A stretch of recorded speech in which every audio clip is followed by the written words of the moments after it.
현대자동차가 순수전기차 코나 EV에 대한 자발적 리콜을 실시한다고 밝혔습니다.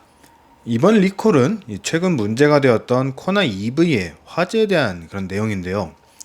코나 EV는 지난 2018년부터 총 12건의 화재가 발생을 했습니다.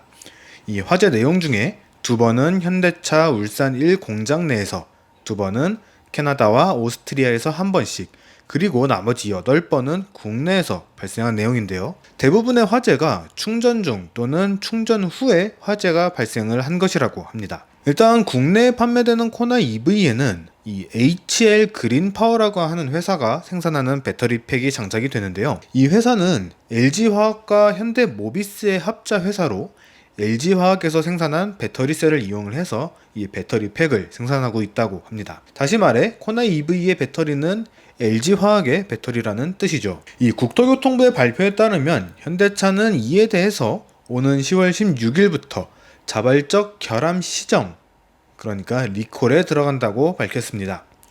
내용을 자세히 보면은 좀 재밌는 문구가 있는데요. 이번 코나의 시정 조치, 즉 리콜은 자동차 안전연구원의 결함 조사 과정에서 검토한 다양한 원인 중에서 유력하게 추정되는 화재 원인을 시정하기 위해서 제작사에서 자발적으로 리콜하는 것이라고 밝혀져 있습니다. 다시 말해서 이건지 아닌지 모르겠지만 이게 가장 유력하니까 일단 이 부분 고쳐줄게 라고 한 것입니다.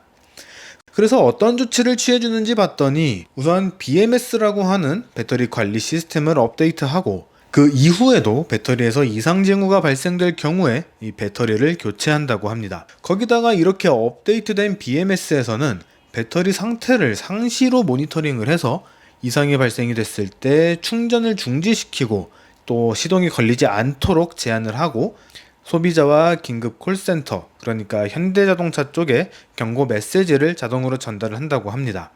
문제는 이 BMS가 지난 6월에도 이 화재 이슈 때문에 업데이트가 한번 진행이 됐다는 건데요. 다시 말하면은 BMS 업데이트로 해결될 수 있는 그런 문제가 아니라는 것이죠.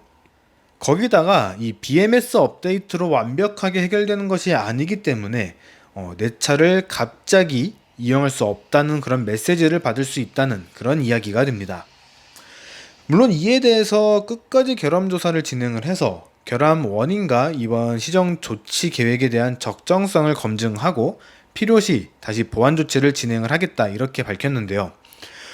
이러한 검증 과정을 고객들이 직접 거쳐야 한다는 것은 상당히 불안한 그런 부분 아닌가 생각이 됩니다. 이번 리콜 대상은 2017년 9월 29일부터 2020년 3월 13일까지 제작된 25,564대가 해당이 되고요. 대상자에게는 우편 또는 문자 메시지로 알람이 간다고 합니다. 또한 자동차 소유자가 자비로 수리를 진행한 경우에는 이 제작사 측에 수리 비용에 대한 보상을 신청할 수 있다고 하는데요. 이번 코나 EV 화재의 경우 먼저 자비로 수리한 분이 계실지 모르겠습니다. 모쪼록 원인 규명과 리콜이 잘 진행이 돼서 코나 EV 오너분들의 불안도 해소하고 조만간 출시될 신형 코나 출시 일정에도 문제가 없었으면 좋겠습니다.